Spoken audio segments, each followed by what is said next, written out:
Bienvenue tout le monde. Welcome everybody. We will begin the webinar on Bethlehem.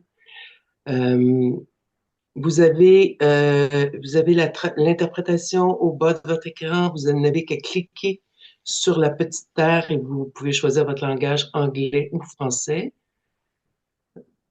Donc, j'invite tout le monde également à fermer leur micro pour pas faire d'interférence pendant que les personnes vont parler et pour pas qu'on entende des bruits de fond.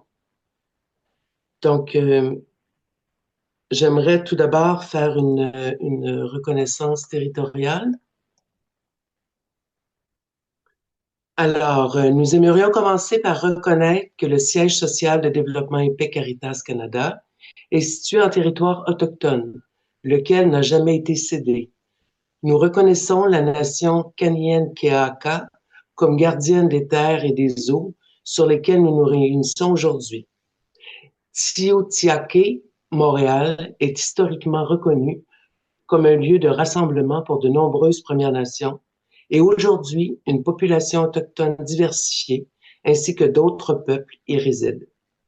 C'est dans le respect des liens avec le passé, le présent et l'avenir que nous reconnaissons les relations continues entre les peuples autochtones et autres personnes de la communauté montréalaise.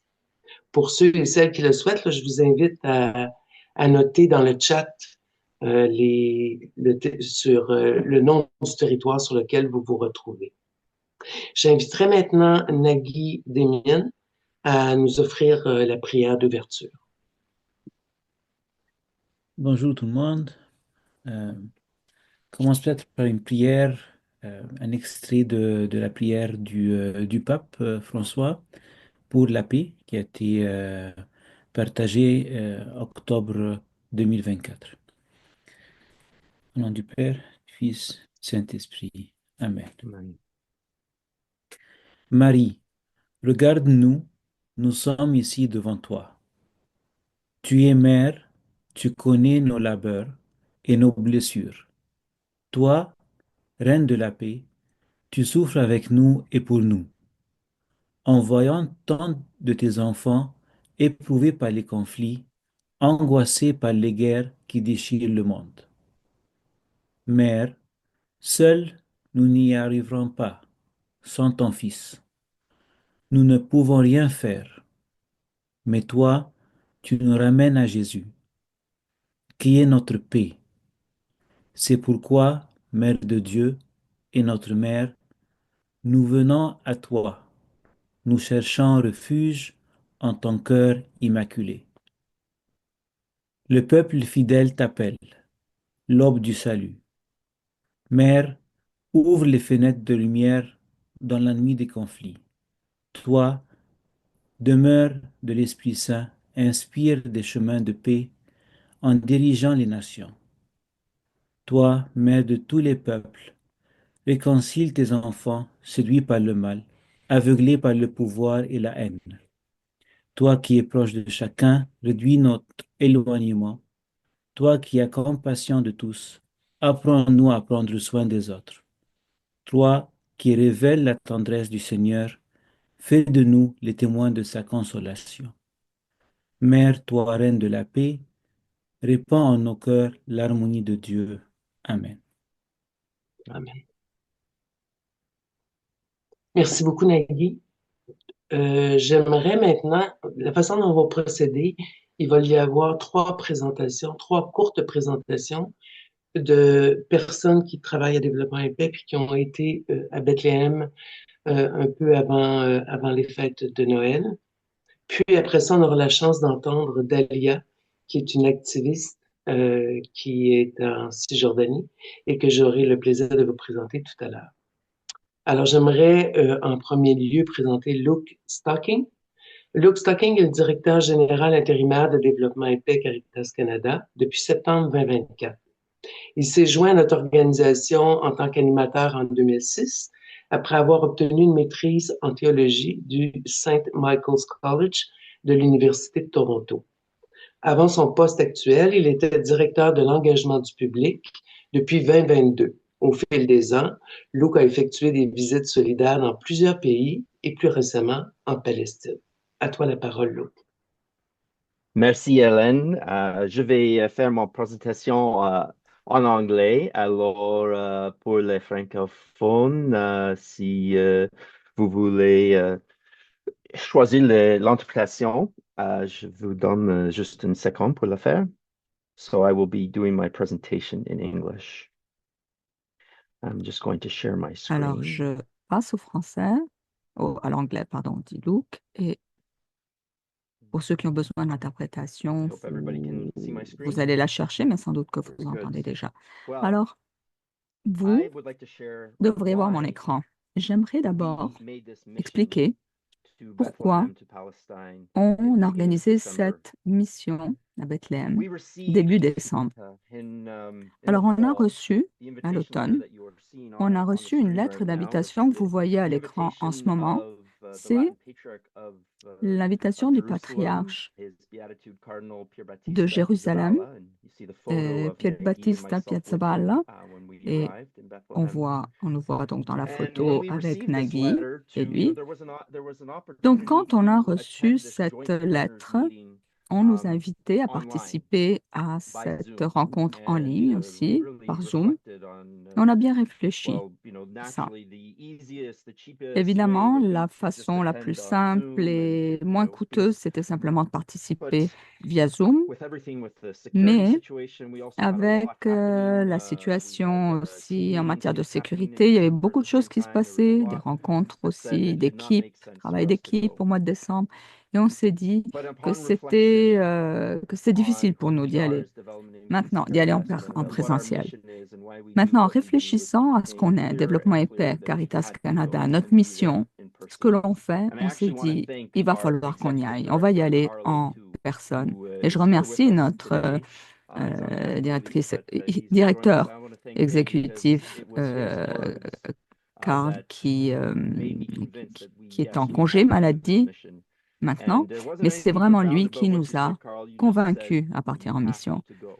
Alors, il nous a dit, Karl nous a And dit, we c'est nécessaire realized que vous y allez, il faut that que vous y this alliez. was Et c'est là qu'on a an compris essential mission for us to que make. c'était vraiment Why was une it? Well, as mission you know, since essentielle pour nous. well, the Holy Land has always been a very important place Alors, for us la as Terre development and Sainte, peace, and pourquoi? we've been involved there D'abord parce que for ça a many, toujours many, été many years, un really from the territoire beginning, but très important, une especially région très importante pour nous, pour since développement et paix. October On était 7th, présents we have been very involved in depuis des registering. années, mais Probably depuis le attended 7 some of octobre, on our était très webinars, engagés. Pour le participated moment, in beaucoup various d'entre vous ont déjà advocacy actions we have participé taken. aux And so initiatives de we plaidoyer, aux felt webinaires it qu'on a was organisés. essential for us Et to donc, on s'est show our dit que c'était essentiel closeness pour nous to de our montrer brothers and notre sisters in Palestine, in soutien, notre particular our solidarité à partners nos from frères et Peace sœurs en Jerusalem, Palestine Peace et Society, surtout to be present with Caritas, them, to show la our Caritas closeness, Jérusalem, our la solidarity in Société this time Saint-Yves, by being physically pardon, present. et d'être donc And so we decided en to go. solidarité par notre And présence being physique present, because there là-bas. is no, Alors, on a you décidé d'y aller for et example, spend time in the community kitchen of the Arab Women's voilà, Union that Caritas Jerusalem on supports. on a par exemple pris le temps And d'aller we passer can't du do temps that dans les on Zoom. What you're cuisines, seeing here, this is a visit, dans a les field cuisines de visit we Caritas. made Et to one of the community comme on voit kitchens dans le run clip, et by ça, c'est pas des women choses qu'on peut who faire provide some food par to Zoom, the évidemment. community. So you Alors, can't do on these est allé things. voir You ces can't femmes express qui closeness cuisinent, over qui Zoom in the same way. collaborent, And et so it was c'était important for us to très be important there, pour to nous be d'être présents, close d'être to our là brothers and pour montrer sisters. vraiment notre proximité, notre And we soutien also, in being physiquement. close, wanted to Et create a puis, space for us to be on able voulait to listen créer to un the espace voices pour qu'on of puisse our brothers and écouter sisters in les voix de Palestine nos frères, de nos sœurs en in a way Palestine, that was safe de and façon secure and aussi unfiltered qu'il through soit the d'une façon internet. qui As soit we know that sécuritaire et there is non filtré par l'Internet. there are Parce natural que, fears that people have when it comes to évidemment, sharing il y a online des peurs that naturelles que les gens ont lorsqu'il you s'agit feel you de may not be able to say. partager We wanted to en create a ligne space where we could hear directly from des people expériences. as Alors, on well s'est too. dit, And this is a on va picture créer of un us in the espace pour Aida pouvoir refugee camp entendre, in the pour pouvoir Bethlehem entendre Governorate. This les refugee camp personnes is right up directement, actually against leurs the témoignages. annexation wall, and we had a tour. This is in the vest there. Alors, That's Mustafa, ici, who was sur la our tour photo, on guide as voit we toured donc through un the camp de camps and visited réfugiés some of the à Bethléem projects and met some qu'on a beneficiaries été of work that visité. Caritas Donc, on a Jerusalem. rencontré So we've been able to be différents there to listen bénéficiaires directly. du This was travail de why we were Caritas there et as well. il y a plusieurs projets qui sont en cours là-bas. And I have to Alors, say, one of je dois dire qu'une des impressions qui m'a habité en revenant, c'est un sentiment d'appréciation et d'admiration pour le personnel de Caritas Jérusalem qui ont été nos hôtes, qui nous ont accueillis. Et c'est extraordinaire de voir le travail qu'ils font dans des circonstances tellement difficiles.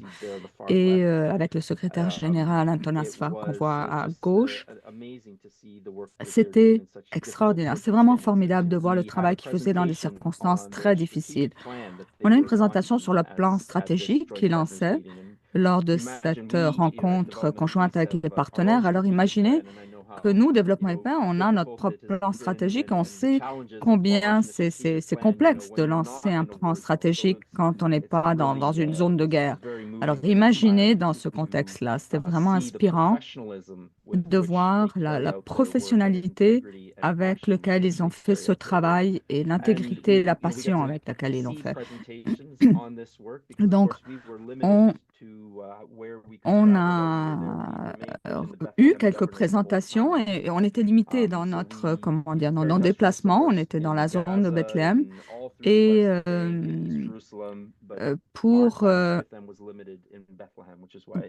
c'est sûr qu'il y avait beaucoup, et la présence est là dans beaucoup d'autres régions, Gaza, les territoires en général, mais il a fallu que l'on reste à Bethléem parce qu'on était circonscrit à cette zone-là pour notre visite. Alors ici, il y avait donc les directeurs et tout le personnel qui s'est rassemblé.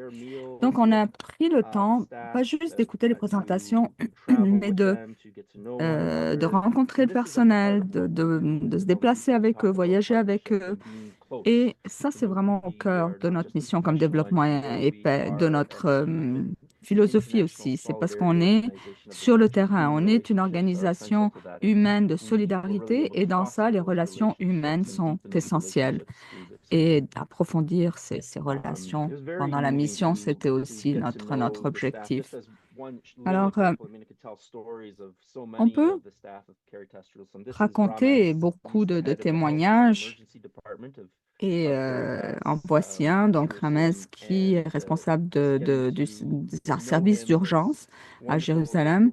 Et c'était extraordinaire de l'écouter dans son témoignage. Après le 7 octobre, il expliquait que ça s'est traduit par plus d'occasions pour voir sa famille parce que avant, il passait beaucoup plus de temps à distance, en fait loin de sa famille. Et ce qui s'est passé, c'est qu'à partir du 7 octobre, il a eu plus d'occasions, dans le fond, de voir sa famille. Alors, imaginez le courage que ça prend pour les personnes d'aller sur le terrain, les risques qu'ils courent de harcèlement, d'emprisonnement, souvent même, et le risque d'être tué aussi. Et donc, pendant un moment de silence, on a reconnu également, on a rendu hommage aux de personnes qui ont été tuées avec leur famille pendant le conflit, au début du conflit plutôt. Alors, c'est important de comprendre le professionnalisme de nos partenaires et de le partager, de le relayer ensuite ici. Mais les rencontrer en présentiel, en personne, c'était vraiment très, très fort. Alors, je vous le dis à vous tous qui appuyez notre mission, vous pouvez être fiers du travail de nos partenaires et surtout Caritas Jérusalem. Et enfin, on a pris le temps de rencontrer Anton, secrétaire général. On l'avait rencontré à plusieurs reprises en Zoom, en ligne, et on l'avait invité à plusieurs webinaires qu'il avait animés. Mais je le rencontrais pour la première fois en personne, mais on s'est vraiment serré comme si on se connaissait depuis toujours. Et un souvenir des visites avec Anton là-bas, un souvenir que j'ai très fort, c'est qu'il a commencé à prier en aramaïque. Et c'est en fait c'était la langue de Jésus, la langue originale. Donc, c'était un moment très fort. Et c'est un moment très, très fort de l'entendre prier dans cette langue. Alors, l'autre chose, c'est que on est reparti après cette expérience avec un sentiment profond de gratitude et d'admiration pour le travail que fait Caritas Jérusalem. Et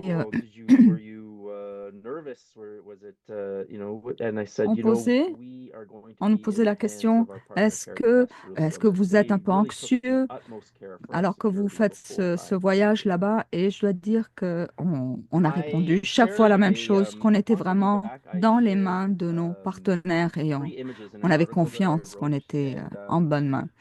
Alors, j'ai partagé à mon retour des images, un article que j'ai écrit également. Alors, si vous n'avez pas eu la chance de le lire, je vous invite à prendre le temps de le faire et on va partager les liens dans le chat. Alors, vous pourrez lire l'article et j'ai partagé également 3 images que j'ai commentées. L'une, c'était celle-là, c'était donc ce grand tuyau d'eau qui traversait en fait la garderie et parce qu'il fallait qu'ils achètent leur propre eau. Donc, le problème de l'eau, c'est vraiment quelque chose de majeur et j'en parle dans l'article. L'autre chose, c'est l'empowerment économique des femmes, surtout celles qui sont soignantes pour rejoindre les plus marginalisés dans leur communauté, donc les personnes en situation de handicap. On a visité beaucoup de projets où Caritas, en fait, est là, aide des familles qui ont des enfants en situation de handicap. Et ça, c'est également une image que je commente dans mon article. Une des femmes qui était bénéficiaire du projet économique, c'était une mère avec sa fille qui est handicapée et c'était un moment très fort de partage et l'importance aussi de prendre soin des personnes en situation de handicap, c'était très émouvant d'être témoin de cela. Et puis, imaginez la double pénalisation économique que ces personnes, en fait, vivent en Cisjordanie. Et puis, troisième image, je vais parler un peu plus en détail, c'était un moment très émouvant. Euh, donc, c'est en fait un trou dans le mur d'annexation qui est le résultat d'un gros travail qui s'est fait et on va entendre un peu plus tard nos partenaires en parler. Alors, je voulais vous partager une dernière image qui est donc l'image de l'Université de Bethléem qu'on a visitée pendant nos visites sur le terrain et Caritas Jérusalem appuie plusieurs programmes à l'Université de Bethléem. Et le vidéo que vous voyez à droite, c'est un vidéo du sapin de Noël pour marquer que c'est un Noël très, très sombre. Ils avaient ajouté le drapeau palestinien avec au milieu le nom de tous les enfants qui ont été assassinés en Palestine. Et là, c'était lors de notre visite au programme d'hospitalité appuyé par Caritas Jérusalem. Et donc, ces jeunes apprenaient à faire des crêpes, en fait. Donc, l'hospitalité, c'est très important pour l'économie à Bethléem. Et donc, Caritas appuie ce programme pour pouvoir outiller les personnes afin qu'elles puissent prendre leur place dans l'économie de l'hospitalité. Et c'était émouvant pour moi de voir cela. Parce que ici, on voit bien le travail de Caritas qui veut appuyer le développement de cette économie à Bethléem. Et en même temps, quand on était à l'hôtel, qui était directement rattaché à l'église de la Nativité, on était les seules personnes à l'hôtel. Il n'y avait que nous, en fait, dans cet hôtel. Et donc, ça, c'était d'autant plus important de vivre cette scène et d'appuyer, de me rendre compte combien c'est important d'appuyer cette économie. Et en fait, dans mon article, j'invite à aller à Bethléem, à visiter Bethléem. C'est le message. Et le Vatican vient juste de publier d'ailleurs un vidéo du cardinal Pizzaballa qui invite à venir à Bethléem, à visiter Bethléem. Alors c'est ça aussi être des pèlerins de l'espérance. Je ne sais pas combien de personnes ont été en Terre Sainte avant, mais être un pèlerin de l'espérance, c'est quelque chose de spécial. Et si vous êtes un pèlerin de l'espérance, on vous invite à aller à Bethléem. Alors, on a appuyé une initiative Open Bethlehem. Et dans le cadre de cette initiative-là, c'est là qu'on a produit ces passeports.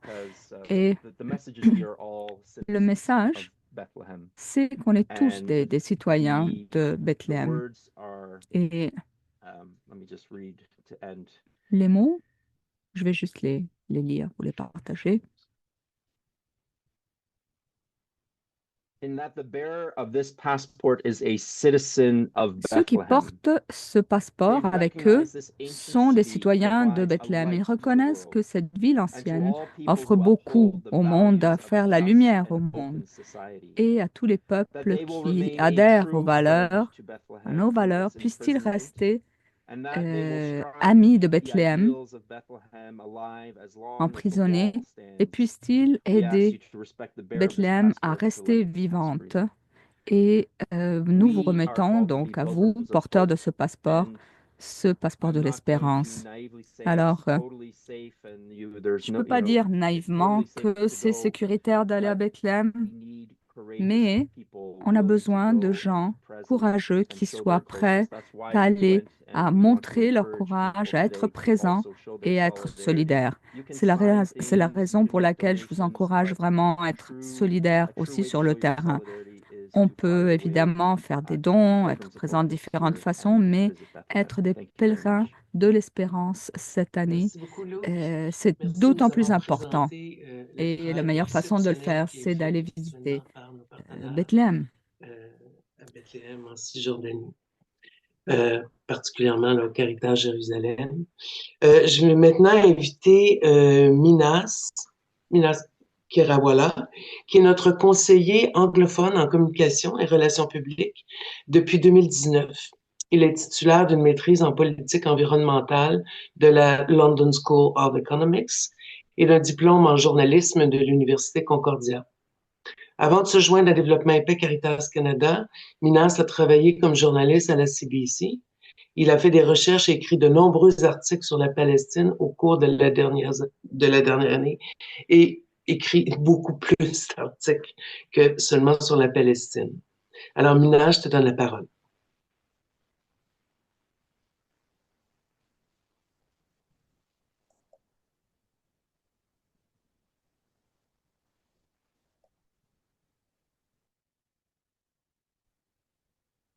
Oh, micro, Menace.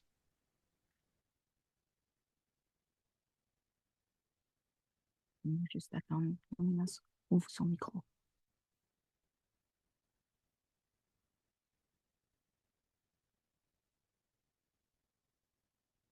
Thanks for inviting me. Sorry about that hitch.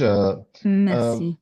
My presentation is Merci, Minas. Donc, entitled An Unlikely Pilgrim in the Holy ma Land. And the présentation, reason le titre de ma I say présentation, I c'est Un think of pèlerin myself as an improbable en unlikely Terre Sainte. pilgrim is I'll tell you a Alors, little bit about me. je vais vous I was parler un raised petit in a peu de Muslim moi d'abord. family J'ai grandi dans une Bombay. famille musulmane à I grew Bombay up quite devout, but then et later, as I grew up and became a plus young tard, en man, grandissant, I became less and less religious. je suis And devenu de but now moins en I moins kind of think pratiquant, of moins myself more religieux. as a Et secular actuellement, humanist je than me anything considère else. So plus comme I un never humaniste shared séculaire, religious plus que toute autre affiliation. chose.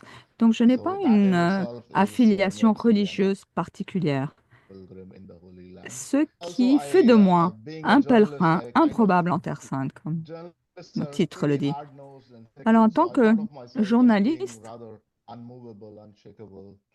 j'ai rapidement compris qu'il faut être souple et on peut pas être rigide et attaché comme on l'était peut-être au début. Alors, j'ai écrit sur ce qui se passait à Gaza et face à cette situation, au départ, j'avais peur d'être vraiment, de me rebeller contre ce que je voyais, d'être très triste, mais il y a quelque chose de plus profond qui s'est passé en moi.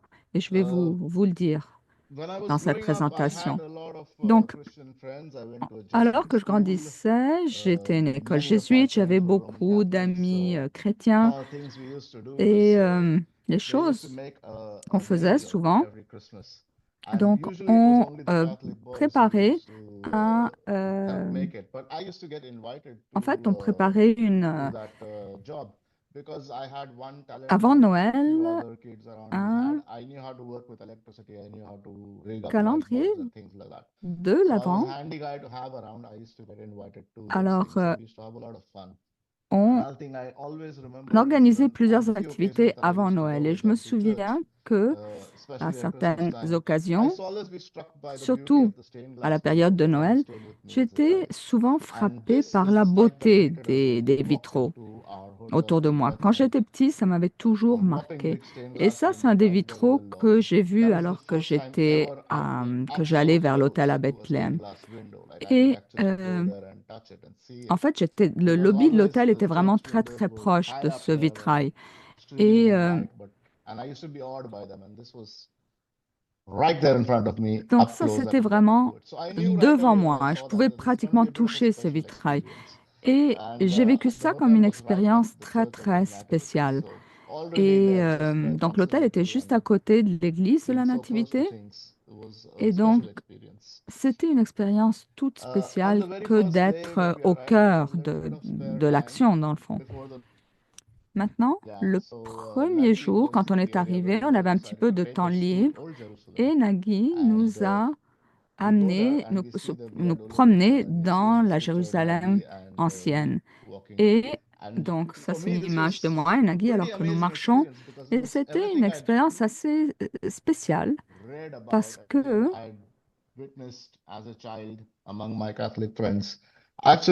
ça m'a rappelé beaucoup de choses que j'avais vécues quand j'étais enfant. Alors, même si j'avais pas eu un enseignement nécessairement religieux, ça, c'est un morceau, c'est un élément de l'histoire du monde. Et j'ai commencé à marcher dans ces rues à côté de la Via Dolorosa et je ne m'attendais pas à me sentir de cette façon-là.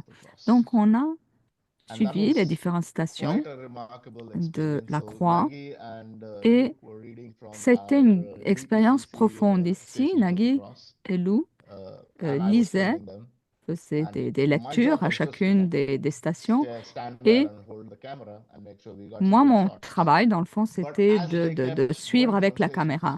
Mais alors qu'ils avançaient d'une station à l'autre, j'ai commencé à me sentir de plus en plus plongée dans leur expérience et dans la prière qu'ils disaient.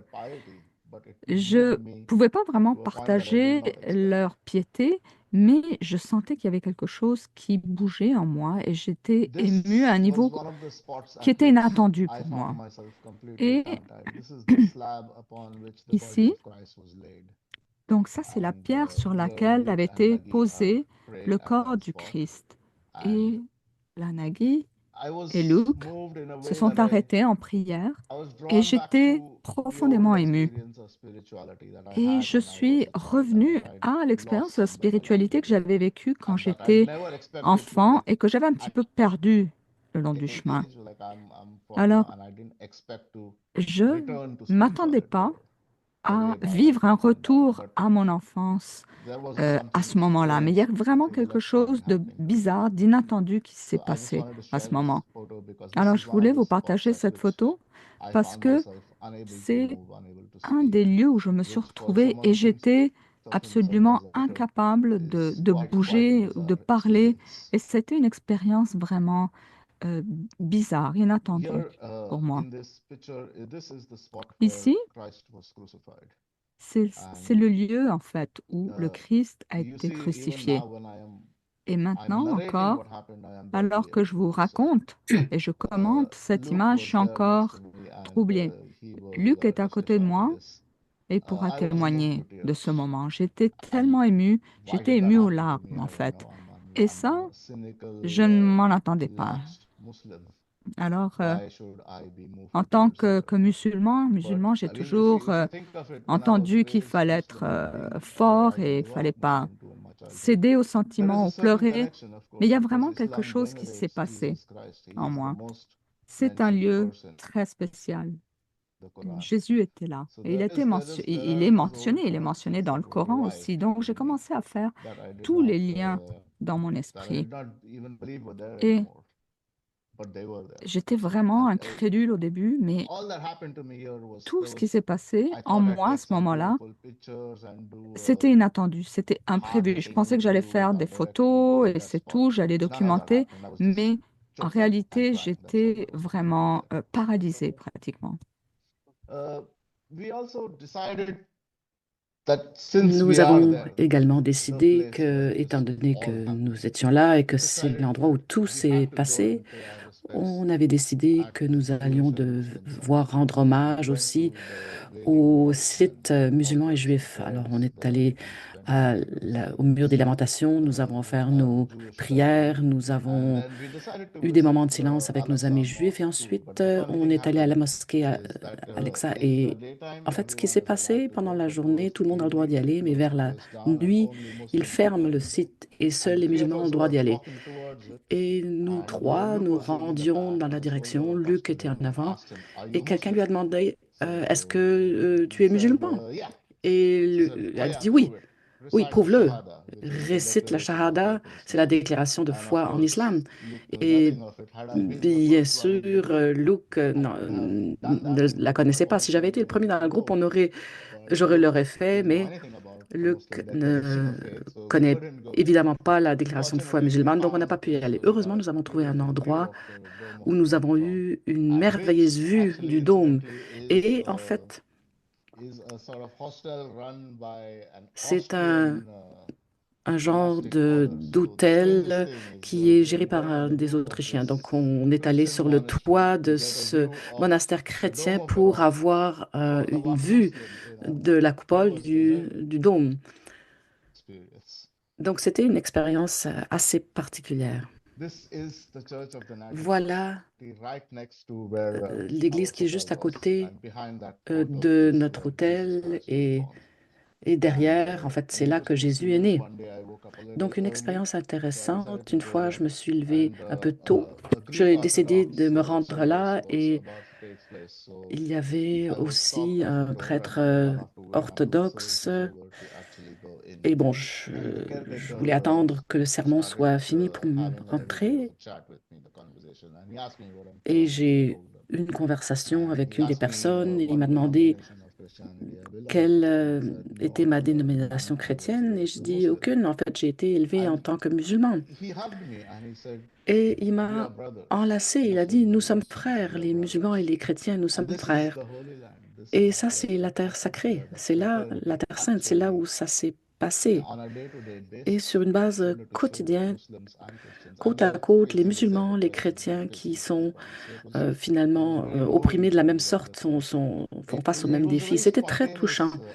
Et c'était aussi quelque chose de très spontané qui s'est passé entre deux personnes, donc une personne musulmane et l'autre un chrétien. Et on s'est juste enlacés et on a constaté qu'on était frères. Sur une note plus légère, une des choses merveilleuses par rapport à ces rues à Jérusalem, c'est le nombre de chats que l'on peut y voir. Et c'était très, très beau. On a pris tellement de photos. Et je voulais les inclure dans la présentation parce qu'ils représentent quelque chose aussi à Gaza, alors que les gens étaient bombardés, qu'ils n'avaient rien à manger. En fait, ça, c'est une des choses qui leur a permis de préserver leur humanité parce qu'ils ont continué à prendre soin de leurs chats. Alors, on a vu des centaines de personnes prendre soin de leurs chats. Alors, les créatures de Dieu qui ne peuvent pas parler sont des choses qui nous ancrent, qui nous enracinent. Et un des travailleurs de Caritas à Jérusalem, dont l'histoire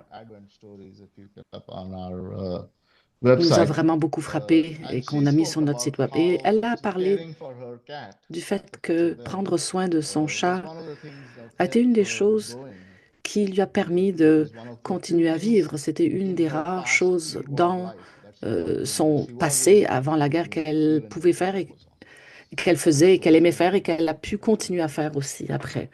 Ira, le camp de réfugiés, Luke en a parlé. Ça, c'est une des choses aussi qui m'ont vraiment frappé. C'est cette très belle murale. Et il y en a plusieurs et les gens utilisent l'art comme forme de résistance. Et ici, on voit We will return, nous allons retourner. Et voilà ensuite la liste de tous les villages d'où venaient les gens dans ce camp.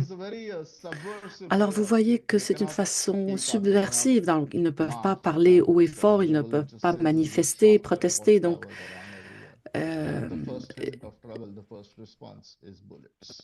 et lorsqu'on essaie de sortir, la première réponse qu'on a, c'est des balles qui nous sont tirées dessus.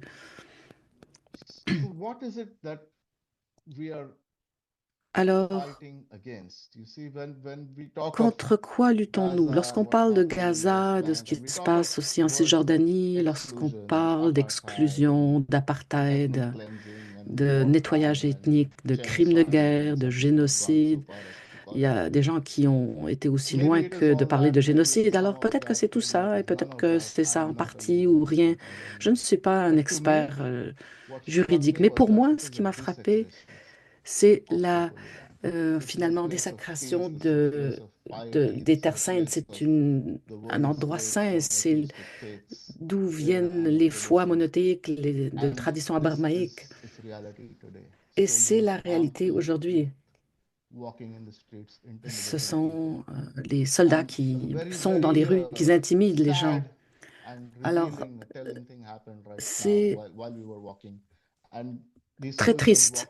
Et ces soldats nous ont dépassés, ils marchaient. Et ce qu'on peut remarquer aussi, c'est que ces soldats sont très, très jeunes, ils sont dans la vingtaine. Eux aussi sont touchés, sont des victimes et sont déshumanisés de façon différente, mais néanmoins. Alors, je ne voulais pas vraiment prendre cette photo. J'ai pris plusieurs photos et ça m'a frappé. Donc, j'ai pris une photo, mais immédiatement, les petits-enfants sont venus me voir et ont dit en anglais, ils m'ont dit de ne pas filmer, ils m'ont mis en garde. Ils m'ont dit qu'on risquait de se faire tirer dessus et les enfants qui nous ont parlé avaient à peine 10 ans. Donc, que les enfants avaient déjà ce sentiment que de prendre une photo d'un soldat pouvait faire en sorte qu'on se fasse tirer dessus, c'était alarmant. Alors voilà, c'est contre ça qu'on lutte. On lutte contre la profanation et on se bat pour le rêve, et c'est ce que vous allez voir à différents endroits dans beaucoup de maisons. En fait, les gens portent les clés des foyers dont ils ont été expulsés. Et il y a donc ce rêve de revenir, cette aspiration à pouvoir retourner aussi à la paix. Alors, j'ai pris des photos there. That is a gate to the Aida Alors, camp, ce and that is, portail, c'est le we call portail it vers le camp the world's Haïda. largest key. Et en fait, And on that's l'appelle la plus grande clé au key there monde. Et c'est on ça, on the c'est gateway to the Aida refugee camp, la clé qui se reminding retrouve them sur of le what portail. Ça they leur are. rappelle And this aussi is a little leurs key that we have aspirations. Et voilà une in petite clé the house of que nous a avions dans la restaurateur maison here in de Jerusalem. restaurateur à Jérusalem, où So nous avons that's mangé all le about soir. my experience there. Alors voilà mon Uh, expérience. yes, it is. Alors oui, You can frame this in legal terms. You can frame this in alors on peut international law. You can frame this as l'encadrer whatever you comme want. peu You can importe. call it ethnic cleansing. On You peut can call it l'appeler nettoyage war. You can ethnique, call it illegal guerre, occupation. To occupation me, illégale, it mais pour seems like a moi, desecration. c'est la And the profanation. aspiration of the people Et is l'aspiration just they want to des go gens, back to where they were c'est before qu'ils the veulent war. pouvoir retourner chez eux. That's not too much to ask. Je ne And pense pas que we ça should soit help them. trop demandé et nous devrions les aider So à atteindre that's cet all objectif. Alors voilà, about my c'est tout experience. par rapport à mon expérience. Merci beaucoup, Nagui, pour ce témoignage très personnel. C'était fort émouvant. Je vais maintenant demander à Nagui Demian de prendre la parole. Nagui est le coordonnateur des programmes internationaux de développement et paix Caritas Canada. Initialement formé comme architecte en Égypte, Nagui a ensuite obtenu des maîtrises en éducation, en protection de l'enfance et en administration des affaires. Il poursuit actuellement un doctorat en éducation des enfants qui ont vécu du traumatisme à l'Université McGill. Au cours des dernières années, des dernières décennies, il a travaillé pour Caritas, l'American Institute for Research, l'UNICEF, Save the Children et le Bureau international des droits des enfants. À toi la parole, Nagui. Merci, merci.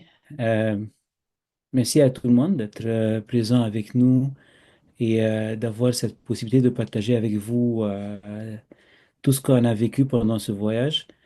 Euh, Comme vous voyez, c'était un voyage de solidarité envers nos partenaires Caritas Jérusalem, mais ça nous a beaucoup touchés au niveau professionnel que personnel aussi. Je voulais juste peut-être partager cette- ces quelques photos. Ça, c'est la tour de l'église, de la Nativité. Puis, c'était moi, j'ai une expérience.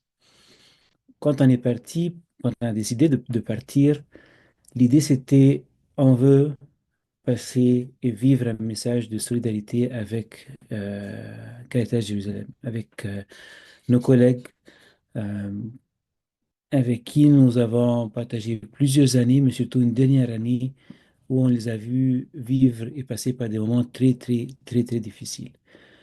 Puis, quand ils ont décidé de faire cette conférence à Bethléem, c'était pour nous comme un pèlerinage euh, vers Bethléem qui inclut ce message de solidarité, mais toute une expérience euh, à partager et à vivre. Pendant la conférence, nous étions avec nos collègues de Caritas. Et puis, la photo à gauche, à ce moment, ils nous ont montré un témoignage d'un de nos collègues qui se trouve à Gaza. Donc, notre collègue qui était déjà à Gaza, qui a perdu plusieurs membres de sa famille, qui même ses collègues, et qui voulait nous passer un message de dire, bah, on vit des moments difficiles, mais nous sommes là, on va continuer à aider autant que possible et nous donner un espoir que malgré tous les défis, euh, la population continue et Caritas continue à aider. Il n'a pas trouvé un meilleur endroit pour tourner cette petite vidéo, ce témoignage. Et quand vous voyez, il s'est installé sur des blocs de pierre, puis son message était très, très, très, très émouvant pour nous. Euh, Au-dessous de l'écran, vous voyez les collègues de Caritas qui étaient là avec un sourire, qui étaient là calmes, qui étaient là déterminés de continuer la mission de Caritas. À droite, c'est le camp de réfugiés Haïda, Si vous voyez au fond de la photo, c'est le mur qui sépare euh, la partie palestinienne et la partie israélienne. Et ce camp, c'est les personnes qui ont été déplacées pendant le premier conflit en 1948, qui ont installé leurs tentes, qui se sont transformées avec les années en petits bâtiments. Et ils vivent toujours avec l'espoir de revenir euh, à leur maison. C'est pour cela que chacune d'entre eux garde la clé de leur maison. Et l'entrée du camp et cette grosse clé qu'ils gardent, qu'ils symbolisent toujours, en disant, ben, on a été poussé à vivre ici, quitter notre maison euh, pour éviter la mort, mais on va revenir un jour. Le travail de Carthage Jérusalem se passe dans un contexte très, très difficile. Malgré tout cela, ils nous ont invités à une conférence euh, très bien organisée, en présentant un plan stratégique pendant 5 ans, en disant comment ils travaillent dans le contexte actuel, très professionnel, très engageante, cette conférence. Et pour nous, un témoignage concret et clair de comment agir au milieu des circonstances difficiles, comment ramener l'espoir au milieu de la guerre. Cet espoir, ces photos, on ne peut pas les séparer des photos qu'on vient de voir il y a quelques jours des Palestiniens à Gaza qui marchent pendant des kilomètres pour revenir à leur maison. Mais il n'y a pas de maison. Une fois qu'il y avait l'accord de cessez-le-feu, toutes ces personnes se déplacent, retournent sur le terrain. Ils savent qu'ils ne vont rien trouver. Ils savent que tout Gaza est détruit, mais ils marchent pour revenir là où ils appartiennent. Ils sont bien déterminés que c'est leur euh, terrain, c'est leur endroit, qu'ils ne peuvent pas vivre ailleurs. Carthage, Jérusalem, au milieu de tout ça, a pu essayer pendant une année, mais même avant la crise, à donner l'aide autant que possible à travers ces centres médicaux qui se trouvent à Gaza et ailleurs. Ceux qui étaient à Gaza ont été pratiquement la plupart détruites. Mais malgré ça, avec les peu de ressources ils ont pu aider plus que 40 000 personnes. Ils ont pu travailler à travers plusieurs centres médicaux, aider plus que 4 000 ménages, familles, donner un aide psychosociale avec l'équipe sur le terrain à presque 2 500 personnes et surtout faire une distribution d'eau potable et de sacs paniers alimentaires à plus de 4 000 familles. Il y a toujours un grand projet que Caritas Jérusalem va lancer cette année. En fait, elle l'a lancé cette année pendant notre conférence à Bethléem, en visant d'aider plus que 15 000 familles à travers aide médicale, à travers appui psychosocial, à travers aussi aide en alimentation. Donc, c'est pas seulement pendant la première année de cette partie de conflit, mais il continue bien déterminé pour continuer à fournir l'aide aux Palestiniens. On a aussi notre deuxième partenaire, on a plusieurs partenaires en Palestine, la société Saint-Yves qui défend les droits humains et qui fait beaucoup de travail au niveau de l'assistance juridique pour les Palestiniens. Donc, même les différents droits de résidence, de circulation, droits de propriété, malgré tous les défis, ils essayent autant que possible de ramener ces droits aux Palestiniens. S'il y a peut-être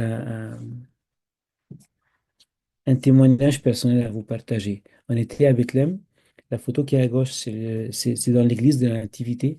C'est là où Jésus est né. Et comme Luc et Milas l'ont bien dit, il y a pas de pèlerins. Donc, on a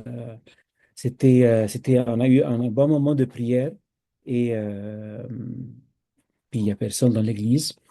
Donc, en parlant de guerre, en voyant la difficulté des Palestiniens, en vivant tout cela, et en ces moments de prière, Vraiment, c'était très important pour nous et pour l'équipe aussi sur le terrain. En sortant de, en sortant de l'église, il y avait cette porte qui est à droite. C'est la petite porte de l'église de l'activité. Oui, excuse-moi. Euh, c'est une petite porte qui, qui sort, qui fait la sortie de l'église. Et c'est en sortant de cette porte, l'année jour de notre séjour à Bethléem, que je l'ai vu, puis j'ai pris photo. Pour moi, ça symbolise l'espoir. L'espoir de Noël. On était là en décembre, il n'y avait pas de célébration de Noël, il n'y avait pas de crèche, il n'y avait pas de décoration dans la ville. Il y avait le lieu où Jésus est né, cette porte en sortant, en le regardant, symbolisait pour moi l'espoir. Cet espoir se trouve dans les cœurs des gens, dans les cœurs des Palestiniens. Malgré tout, malgré toute cette difficulté, ils étaient là, ils étaient souriants, ils nous ont accueillis avec un cœur et une âme très, très, très résiliente. Et on cherchait Noël, pour moi, on l'a trouvé dans les cœurs de nos collègues et dans les cœurs des Palestiniens. C'était une bonne grâce. Je pense qu'on est retourné beaucoup plus motivé, déterminé qu'avant notre visite. Merci, merci pour votre appui. Merci pour toute cette mobilisation qui nous encourage, qui nous pousse en avant, personnel de DP. Merci pour votre aide. On continue toujours à se voir dedans parce que Caritas Jérusalem en a besoin, surtout en ce moment, pour pouvoir aider le plus possible les Palestiniens qui sont en besoin. Merci. Merci beaucoup, Nagui, de nous avoir présenté le travail de nos deux principaux partenaires. C'est vraiment inspirant, puis on voit qu'ils font un travail qui est essentiel. Je vais maintenant demander à Dalia de prendre la parole. Alors, Dalia, je vais sûrement massacrer ton nom de famille, tu me pardonneras à l'avance. Alors, Dalia Koumsihey est une avocate palestinienne spécialisée dans la défense juridique des droits humains.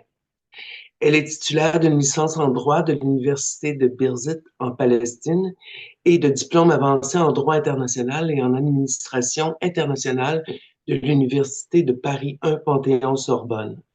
Dalia est la fondatrice et la directrice de l'initiative Balassan pour les droits humains. Balassan promeut les droits humains en Palestine tels que définis par le droit international, conteste les politiques israéliennes injustes à travers la défense des droits et la recherche et s'efforce de protéger la présence chrétienne en Palestine.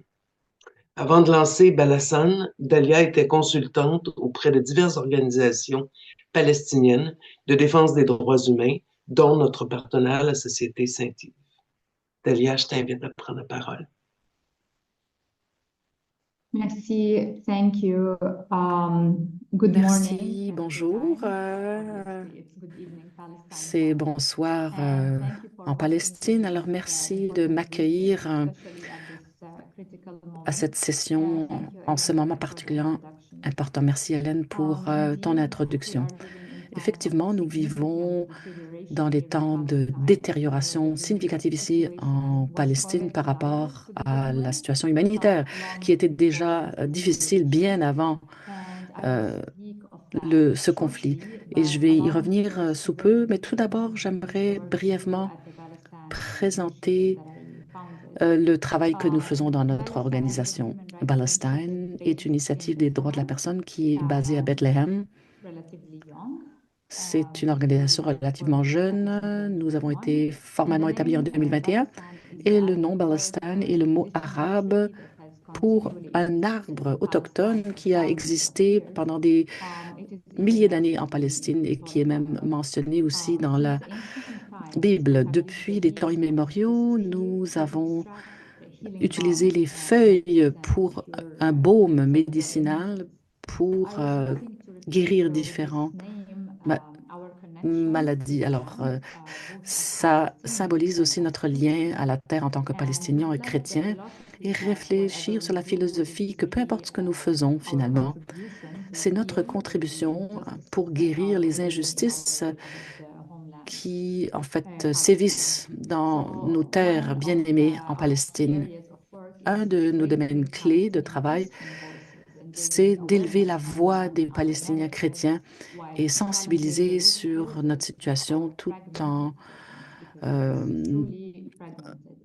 luttant contre la fragmentation, parce qu'on peut dire qu'on est très fragmenté. Je dirais que c'est très risqué. Nous sommes une des dénominations chrétiennes les plus anciennes. C'est là où le christianisme a commencé. Donc, nous ne choisissons pas, c'est-à-dire nous n'avons pas de thème particulier. Comme je dis, nous ne choisissons pas sur quelle violation préférée nous allons travailler. Nous travaillons sur différents sujets qui sont importants pour nous. Et notre méthode consiste à recueillir les données, des faits, de faire des analyses politiques, des analyses juridiques et d'étudier aussi les répercussions dans la perspective des droits de la personne, mais nous nous concentrons aussi toujours sur les répercussions particulières sur les chrétiens, les Palestiniens chrétiens. En fait, notre présence sur nos terres est très importante. Et ensuite, nous parvenons à des conclusions, des recommandations, et nous faisons notre travail de plaidoyer autour de ça. Alors, avec cette présentation de Palestine, j'aimerais parler maintenant de la détérioration de la situation que nous voyons en Palestine actuellement. Un grand nombre de personnes ont l'impression que cette détérioration est récente et que c'est seulement depuis le 7 octobre 2023. Mais ce n'est ni juste ni représentatif de toute la situation. Avant le 7 octobre, en fait, l'année 2023 a été une année record pour ce qui est de la violation des droits de la personne, surtout au niveau des confiscations et des assassinats ciblant surtout aussi des enfants. Et tout ça, c'était avant le 7 octobre. Nous vivions sous occupation en Cisjordanie et dans les territoires palestiniens occupés. Tout ça ciblait nos terres et nous, les habitants, où les violations de droits fondamentaux, en fait, les droits de la personne les plus fondamentaux ont été systématiques. Et lorsque je dis systématique, je veux dire que ça fait partie d'un système qui est déjà établi, qui est un système qui est voulu. Donc, les terres palestiniennes ont été confisquées de plus en plus pour y établir des colons, en fait. C'est une violation des droits de la personne flagrante. Et ensuite, de déplacer aussi des civils israéliens, donc une autre violation des droits de la personne. Et en fait, ce sont des crimes de guerre. Et en suffoquant aussi la population avec différents checkpoints, l'annexion. Bon, Nagui a mentionné, nous a montré des photos et je dois dire que ça sépare les Palestiniens des Palestiniens, pas seulement les Palestiniens des Israéliens, en fait, le mur. Et ça a coupé 85% du territoire. Et ça a des conséquences profondes ici, surtout à Bethléem. De façon générale, le système est conçu sur la discrimination, encore une fois, discrimination contre les Palestiniens, peu importe où ils se trouvent. Et cela affecte aussi les droits fondamentaux. Peu importe l'identité que vous avez, en fait, c'est ça qui détermine les droits que vous avez. Mais en tant que Palestinien, vous êtes toujours victime de discrimination. Avant l'occupation d'Israël en 67, il y avait aussi un nettoyage ethnique massif de presque 800 000 Palestiniens et un dépeuplement de 520 villages qui a été normalisé maintenant. C'est la Nakba, la catastrophe. Alors voilà ce qui a précédé le 7 octobre et tout ça, ça a été documenté par différentes organisations des droits de la personne, les Nations Unies, les différents organismes. Alors on parle de données qui a été vérifiées, qui a été recueillies. Ce ne sont pas des hypothèses. Alors depuis le 7 octobre, nous avons été témoins d'une série de détériorations de la situation qui était déjà drastique. Mais ce que nous voyons souvent, c'est bon, une référence au 7 octobre pour une raison de cette détérioration. Mais en fait, toutes les violations avaient déjà lieu bien avant. C'était des politiques et des systèmes qui existaient déjà des décennies avant le 7 octobre. En fait, tout cela a été en fait empiré. Ultra-nationalist Israeli government and Netanyahu as the prime minister for this deterioration.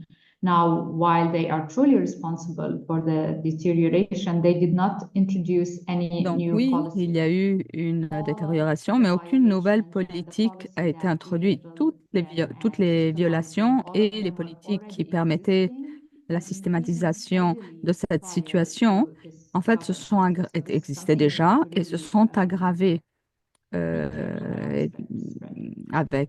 existaient déjà avec le gouvernement et se sont simplement aggravées. Donc, un autre aspect, c'est que tout cela, ça fait partie de la Palestine. Donc, les territoires sont occupés d'après le droit international, tous ces territoires-là. Donc, il y a eu un processus de militarisation qui a démarré immédiatement après le 7 octobre et qui a en fait amené à une escalade de la situation et une détérioration également de la situation des droits de la personne en Cisjordanie qui est profondément alarmante et qui va de plus en plus vers annexation. Et on a constaté une augmentation des activités de la part des colons, l'installation des colons israéliens et la présence aussi de soldats israéliens de plus en plus dans tous les camps palestiniens, dans les régions, les villes, les camps de réfugiés palestiniens et beaucoup de cas de torture, d'emprisonnement arbitraire. Et on voit également les photos des Palestiniens emprisonnés dans les prisons israéliennes et qui ont été relâchés, qui montrent les horreurs qu'ils ont vécues. Alors, si on veut vraiment aller à la source de la situation en Cisjordanie, il faut commencer par se rappeler de l'expansion et de la confiscation des terres.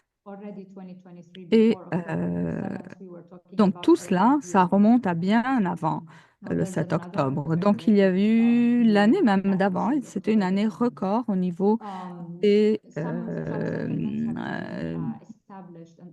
installations israéliennes.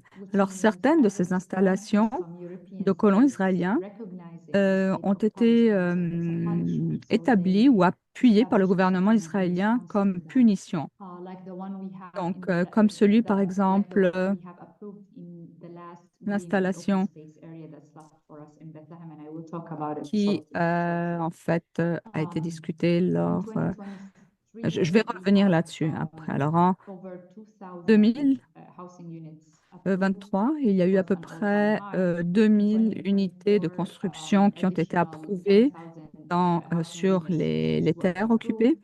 Et donc, des milliers de nouvelles constructions, nouvelles installations israéliennes ont été approuvées par le gouvernement. Maintenant, ce qu'il y a eu aussi, c'est une facilitation de l'expansion et de l'établissement de plus d'installations israéliennes.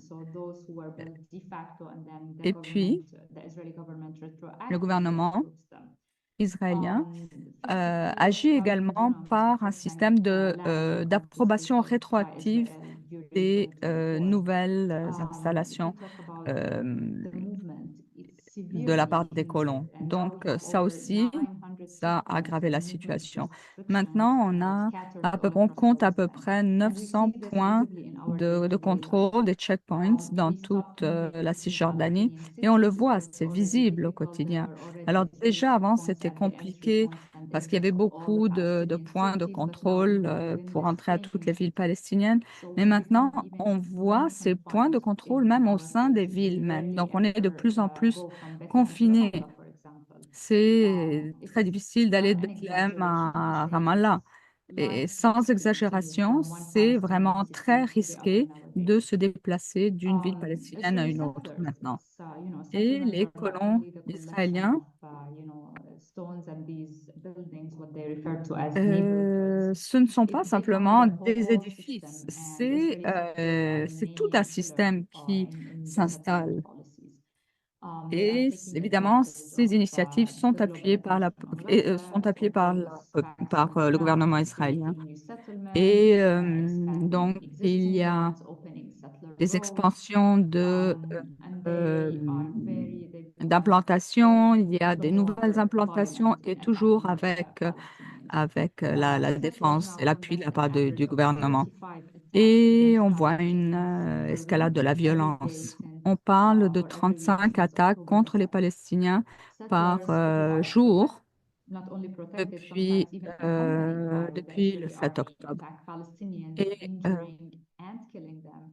donc les soldats israéliens sont là pour empêcher souvent les Palestiniens d'exploiter leurs terres, de revenir chez eux, d'avoir accès à leur village.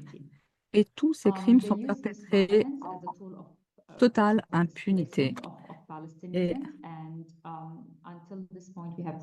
avec cela, tout cela est accompagné du déplacement forcé de milliers de Palestiniens qui continuent en fait à être poussés à cause ou déplacés à cause de la violence des soldats israéliens. Et il y a eu plusieurs violations du droit international, mais il ne faut pas oublier que souvent l'appui du gouvernement est là, c'est-à-dire il se manifeste par la protection de l'armée israélienne. Donc,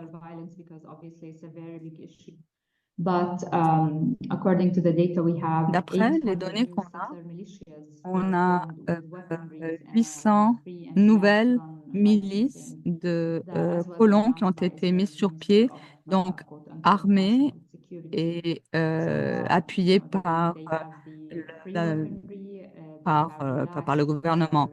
Donc, les réglementations sur, par exemple, les armes ont été revues et rendues plus souples pour que les personnes, puisque les colons puissent être armés.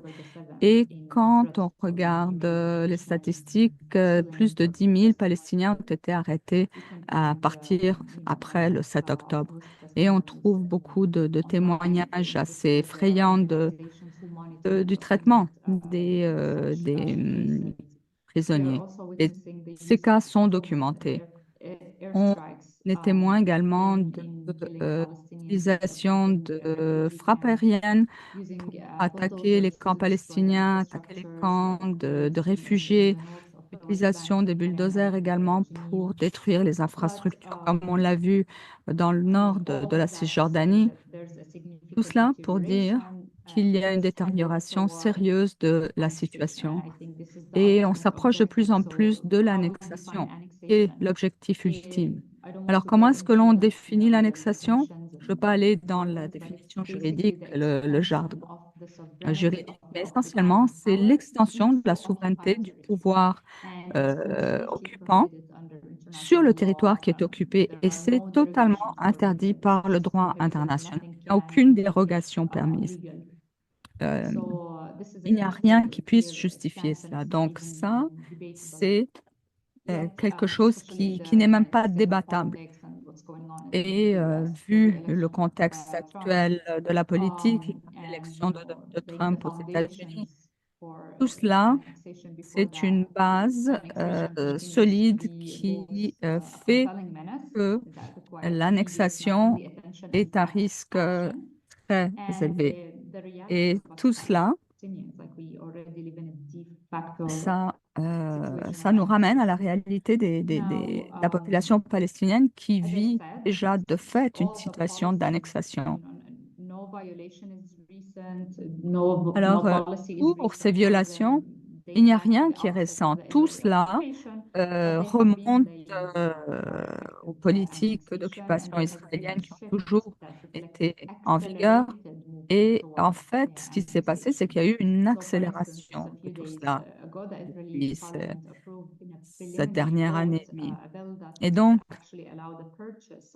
au Parlement, il y a un vote préliminaire qui a été pris pour permettre l'achat en fait des terres de la Cisjordanie qui va faciliter le processus en fait de récupération, d'achat des terres et donc évidemment l'expansion des établissements euh, donc du peuplement des colons israéliens. Donc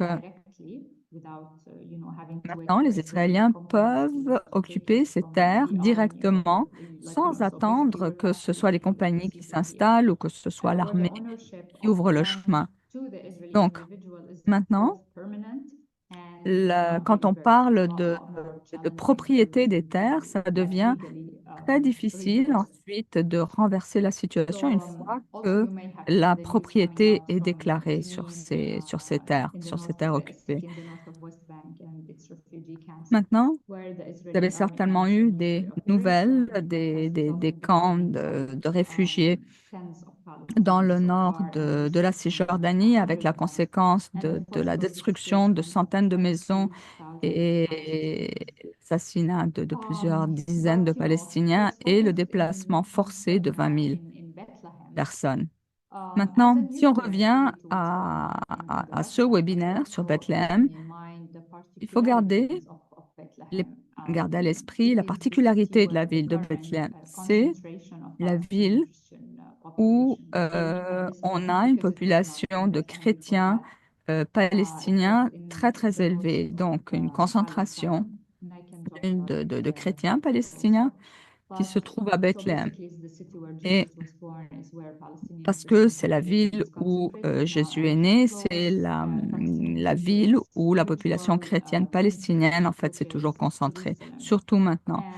Et à côté de sa proximité à Jérusalem, pour la première fois dans l'histoire, ces deux villes avec une connotation spirituelle très forte ont été séparées à cause de l'intervention d'Israël, pour tout ce que ça représente, parce que Bethléem représente la nativité, Jérusalem la résurrection, qui sont vraiment les piliers de la foi chrétienne.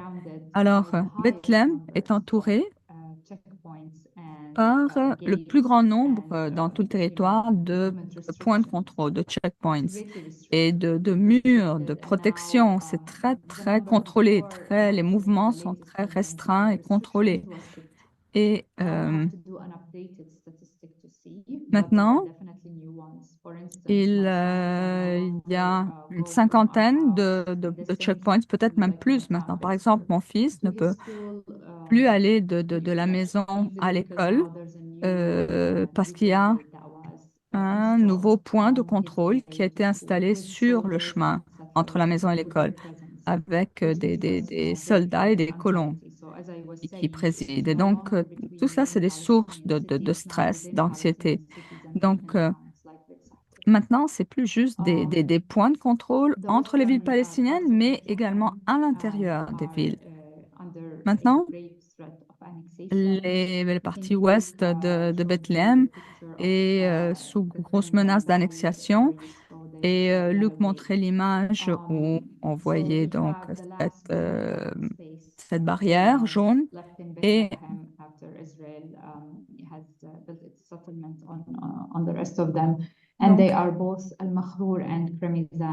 on a différentes régions qui sont même protégés par l'UNESCO, qui ont été classés patrimoine mondial et sont vraiment les derniers espaces qu'on essaie de préserver à Bethléem, qui sont très importantes pour leurs valeurs religieuses et également historiques. Il s'agit d'un monastère ancien, d'un couvent également, où les sœurs ont toujours offert des services d'éducation pour les plus marginalisés de la société et qui accueille une cinquantaine de familles chrétiennes palestiniennes. Et maintenant, la vallée Cramizan a été entourée par des murs d'annexation israéliens et cela, malgré des années où on a essayé d'éviter la construction de ce mur parce que on sait déjà ce qui va se passer avec cette région-là après la construction du mur. Donc, après 9 ans de discussion, en fait, le mur a fini par être construit. Et donc, sur à peu près 200 et quelques mètres, comme Luc l'a montré dans sa présentation. Maintenant, si en fait cette barrière, ce mur est fermé, on perd l'accès à cette région. Et le but, c'était de faire un lien, en fait, de connecter les installations des colons israéliens pour isoler les Palestiniens de leur propre terre, pour les couper. Donc, c'est le plan qui vise à annexer cette magnifique vallée qui fait partie du patrimoine de notre région. L'autre partie est également, l'autre partie de la vallée est très très belle. Elle jouit d'un écosystème extraordinaire, un gros potentiel de développement, mais on ne peut pas simplement aller de l'avant parce qu'elle est occupée par les Palestiniens, par les Israéliens.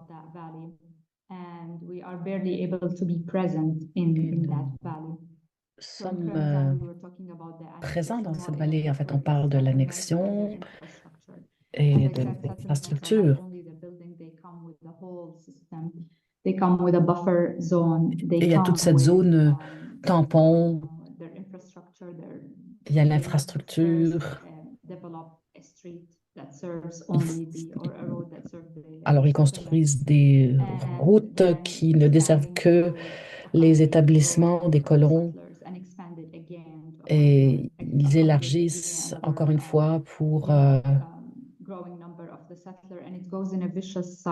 en fait, ça devient un cercle vicieux. Plus l'infrastructure est développement, plus de colons vont y habiter.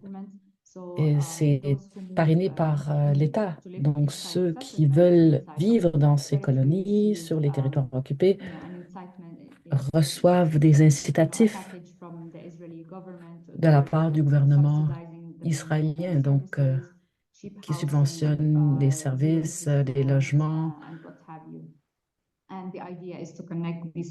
Et l'idée, c'est de connecter ces colonies par ces routes et ces infrastructures, et ensuite de les connecter à des zones avec Jérusalem et le reste d'Israël. Et tout ça aux dépens, bien sûr, des terres palestiniennes occupées. They are even called bypass roads. Bypass, like you bypass Palestinians, you don't have to Alors, see on them. contourne les Palestiniens aussi afin de ne pas être obligé de les voir. Donc, il y a ces routes de contournement qui sont encore prolongées. Les colonies, en fait, il y en a d'autres zones qui ont été établies dans la vallée, à proximité de cette vallée. Et bon, ça c'est en réponse aussi à la reconnaissance de certains États européens de la Palestine. Et l'objectif ultime, c'est l'annexion de toute cette zone. Ce sont, encore une fois, des sites patrimoniaux de l'UNESCO. Alors, je parle de la partie occidentale de Bethléem. Je n'ai pas vraiment parlé de toute la zone. Alors, la partie est est également menacée d'annexion. il y a eu deux ordonnances militaires qui annexent une grande partie de ces terres. Jusqu'à 3% du territoire palestinien occupé est donc menacé maintenant de démolition. La première ordonnance a changé les autorités. Ce sont des réserves naturelles. Et c'est l'armée israélienne maintenant qui a l'autorité sur ces zones. Et l'autre concerne les bâtiments sur les terres palestiniennes. En fait, toute maison ou tout bâtiment qui a été construit après 89 serait considéré illégal. Et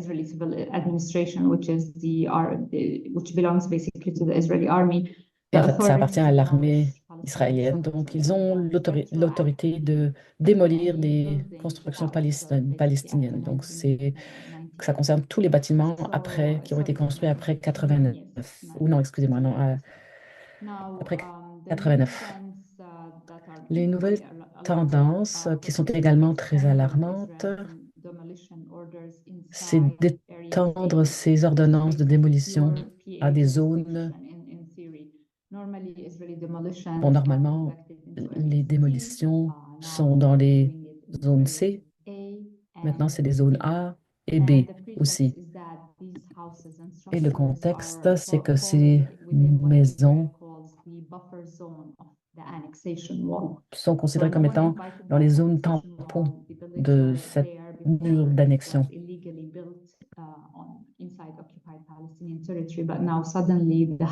Tout d'un coup, les maisons se retrouvent dans cette zone tampon de la zone d'annexion et doivent par conséquent être démolies parce qu'ils sont dans la zone A.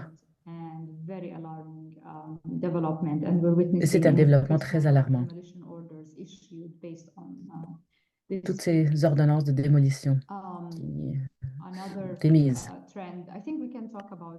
Je pense qu'on peut poursuivre sans fin. Et je ne fais que mentionner les plus alarmants. Il y a aussi la confiscation des terres occupées et de limiter l'accès en utilisant différents prétextes. La préservation de l'archéologie, par exemple, ou la préservation de la nature. Et ça nous prive de sites importants à cause de ces ordonnances militaires. Il y a également des évictions de la part des colons, ce qui s'est produit dans la vallée que je viens de mentionner. Il y avait une famille qui avait un très beau restaurant dans cette belle zone verte qui a été démolie à 3 reprises et une nouvelle colonie a été établie là où il y avait avant la maison et le restaurant.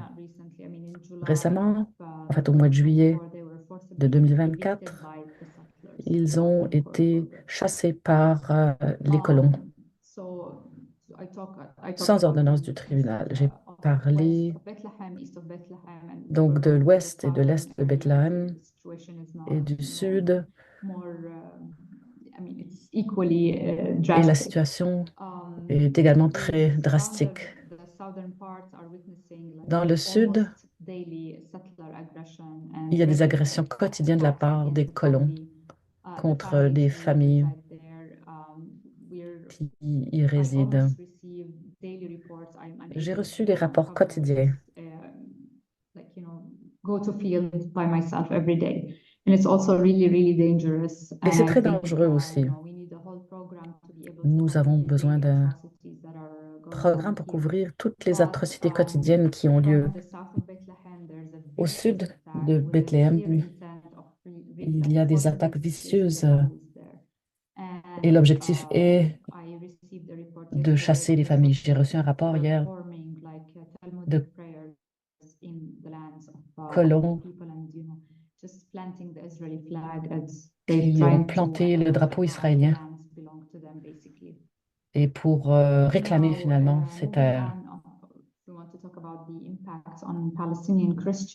Alors, l'impact sur les chrétiens palestiniens. Sur la base de ce que vous avez entendu, les répercussions sont catastrophiques.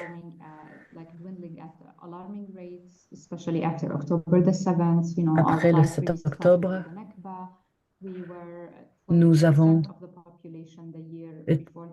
Bon, avant la Nakba, nous étions...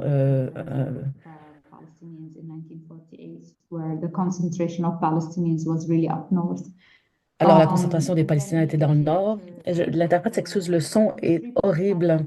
C'est très difficile de comprendre. Et jusqu'à aujourd'hui, c'est 1%. Après le 7 octobre, beaucoup de familles chrétiennes ont décidé de partir. L'occupation est répressive, les maisons sont démolies, sont séparées de nos sites sacrés. Notre clergé est soumis à des attaques. Il y a des profanations, des traditions centenaires. En fait, on nous force de changer nos traditions. On ne peut plus marcher de Bethléem à Jérusalem parce que maintenant il y a le mur d'annexion et les points de contrôle. Alors, cette instabilité politique et cet environnement oppressif joue également sur l'économie.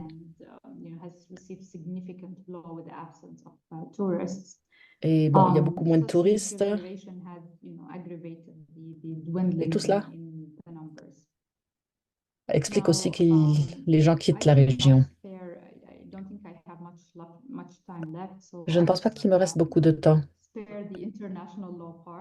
Alors, je ne parlerai pas de la partie internationale, de la loi internationale, mais en fait, je dois souligner que chaque politique dont j'ai parlé est illégale en vertu du droit international. Et tout ça, ça a été confirmé à plusieurs reprises par les Nations Unies, les résolutions.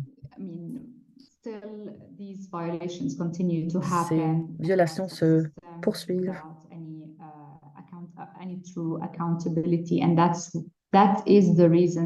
Et en fait, c'est la raison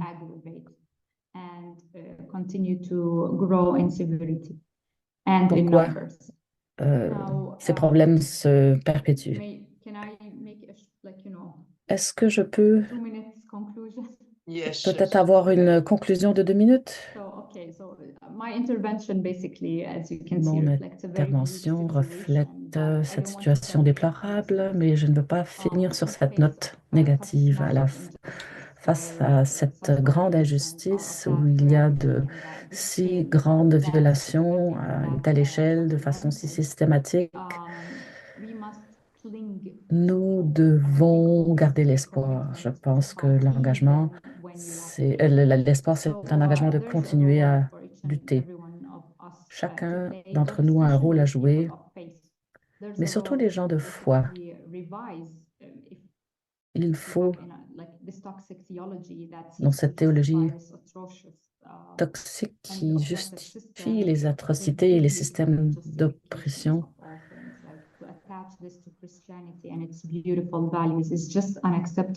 alors c'est inacceptable de rattacher toutes ces horreurs à la foi chrétienne. Je pense qu'il y a une obligation pour nous de nous sensibiliser et d'avoir une plateforme pour les voix palestiniennes, pour les chrétiens palestiniens, et d'utiliser cette voix pour faire pression sur les décideurs politiques et les représentants. Si vous pouvez faire des dons, bien sûr, je vous invite à le faire. Si vous ne pouvez pas faire des dons financiers, il y a d'autres façons de pouvoir être impliqué. C'est très important de revenir, de se rappeler ce que Luc a dit, venez nous voir ici. Religious tourism can be for Palestinians and Et il Palestinians. faut dire que le tourisme religieux peut être très toxique aussi. And also, I don't know a lot about Canada, but I'm learning. Je ne connais pas grand-chose sur le Canada.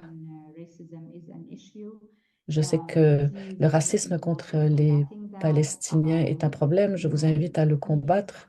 Help us fight these actions that aim to silence us, erase our narratives.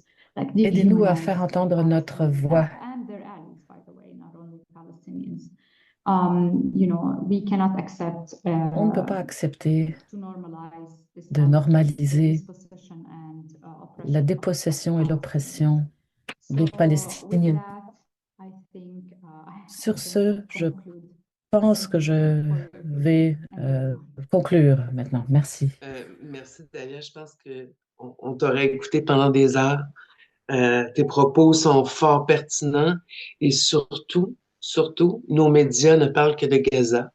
On ne parle pas de la Cisjordanie, on ne parle pas des territoires occupés et on ne sait pas ce qui se passe là-bas. On connaît très peu l'histoire. Donc, merci pour le travail que vous faites, puis merci de nous avoir informés sur l'aggravation de la violation des droits humains en Palestine. On n'aura pas beaucoup le temps pour des questions. Je sais que Dalia a un autre engagement tout de suite après celui-ci. Je vous invite, si vous avez des questions, à envoyer vos questions à Minas, qui est notre personne responsable des communications. Je voudrais remercier toutes les personnes qui ont participé, qui se sont jointes à nous pour entendre nos trois personnes déléguées qui ont été sur le terrain, les 3 personnes de l'organisation qui ont réussi à nous rendre vraiment la mission qu'ils ont fait là-bas. Et encore une fois, Dalia, un immense merci pour le travail que vous effectuez sur le terrain. Je vous invite également, le travail de développement et paix et Caritas Canada est loin d'être terminé par rapport à la Palestine. On va poursuivre notre plaidoyer auprès de notre gouvernement, on va prendre la parole, mais je vous invite aussi pour ceux et celles qui le souhaitent à faire un don pour la Palestine. Alors, je remercie beaucoup tout le monde. Je vous souhaite un excellent samedi après-midi et une belle fin de soirée pour Dalia. Merci. Au revoir.